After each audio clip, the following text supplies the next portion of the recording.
BJP ಮಾಡ್ತಾ ಇರುವಂಥ ಒತ್ತಾಯ ಅಥವಾ ಆಗ್ರಹ ಏನು ಅಂತ ಹೇಳಿದ್ರೆ ಧರ್ಮಸ್ಥಳ ಕೇಸ್ ಇದೆಯಲ್ಲ ಉನ್ನತ ಮಟ್ಟದಲ್ಲಿ ತನಿಖೆ ಆಗಬೇಕು ಅಂದರೆ ಎನ್ಐಎಗೆ ನೀಡಬೇಕು ಅಂತೇಳಿ ಬಿಜೆಪಿ ನಾಯಕರ ಆಗ್ರಹ. ಇದಕ್ಕೆ DCM DK ಶಿವಕುಮಾರ್ ಬಿಜೆಪಿಯ ಮೇಲೇ ಆರೋಪ ಮಾಡಿರುವಂಥದ್ದು. ಅಂದರೆ ಧರ್ಮಸ್ಥಳ ಕೇಸ್ ಎನ್ಐಎಗೆ ಹೋಗಬೇಕು ಅನ್ನುವಂಥದ್ದು ಏನಿದೆಯಲ್ಲ, ಈಗ ಮಾಡಿರುವಂಥ ತನಿಖೆ ಇವರಿಗೆ ಸಮಾಧಾನ ತರಲಿಲ್ವ ಅನ್ನುವಂಥದ್ದು ಒಂದು.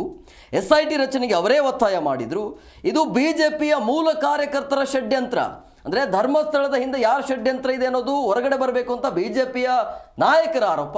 ನೀವೇ ಮಾಡಿದ್ರಿ ಅಂತೇಳಿ ನೇರವಾಗಿ ಹೇಳ್ತಾ ಇರುವಂಥದ್ದು. ಷಡ್ಯಂತ್ರ ಬೇರೆ ಯಾರು ಮಾಡಿಲ್ಲ, ಬಿಜೆಪಿಯವರೇ ಮಾಡ್ತಾ ಇರುವಂಥ ಷಡ್ಯಂತ್ರ ಇದು ಅಂತ ಬಿಜೆಪಿ ನಾಯಕರಿಗೆ DCM DK ಶಿವಕುಮಾರ್ ಈ ರೀತಿಯಾಗಿ ಟಾಂಗ್ ಕೊಟ್ಟಿದ್ದಾರೆ. ಅವರಲ್ಲೇ ಆಂತರಿಕವಾಗಿ ಎರಡು ಬಣಗಳಾಗಿವೆ, ಒಂದು JDS ಮತ್ತೊಂದು ಬಿಜೆಪಿ. JDS ಕಡೆಯಿಂದ ನಿನ್ನೆ ಆಯಿತು, ಇವತ್ತು ಬಿಜೆಪಿ ಕಡೆಯಿಂದ ಆಗಿತ್ತು. ಸೊ ಪ್ರತ್ಯೇಕವಾಗಿ ಈ ರೀತಿಯ ಹೋರಾಟ ನಡೀತಾ ಇದೆ. ಸೊ ಮಾಡಲಿ, ಏನು ಬೇಕಾದರೂ ಮಾಡಲಿ, ಅದಕ್ಕೆ ನಾವೆಲ್ಲರೂ ಕೂಡ ತಲೆ ಕೆಡಿಸಿಕೊಳ್ಳೋದಿಲ್ಲ. ಒಟ್ಟಿನಲ್ಲಿ ಷಡ್ಯಂತ್ರ ಆಗ್ತಾ ಇರೋದು ಬೇರೆ ಯಾರೂ ಅಲ್ಲ, ಬಿಜೆಪಿಯ ಕಾರ್ಯಕರ್ತರೇ ಮಾಡ್ತಿದ್ದಾರೆ ಅಂತೇಳಿ. ಸಮಾಧಾನ ಇರುವಂತ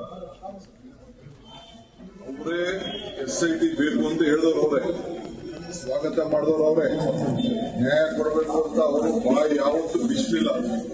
ಅವರಲ್ಲೇ ಇಂಟರ್ನಲ್ ಎರಡು ಫೈಟಿಂಗು, ಬಿಜೆಪಿಲಿ ಎರಡು ಗುಂಪು, ಅರ್ಥ ಆಯ್ತಾ?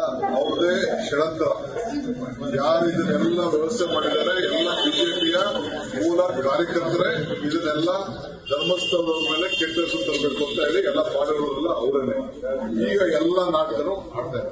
ಮಾಡಿರೋ ತನಿಖೆ ಅವ್ರಿಗೆ ಸಮಾಧಾನ ಇರುವಂತ ಅವರೇ SIT ಬೇಕು ಅಂತ ಹೇಳಿದವರು ಅವರೇ, ಸ್ವಾಗತ ಮಾಡಿದವರು ಅವರೇ.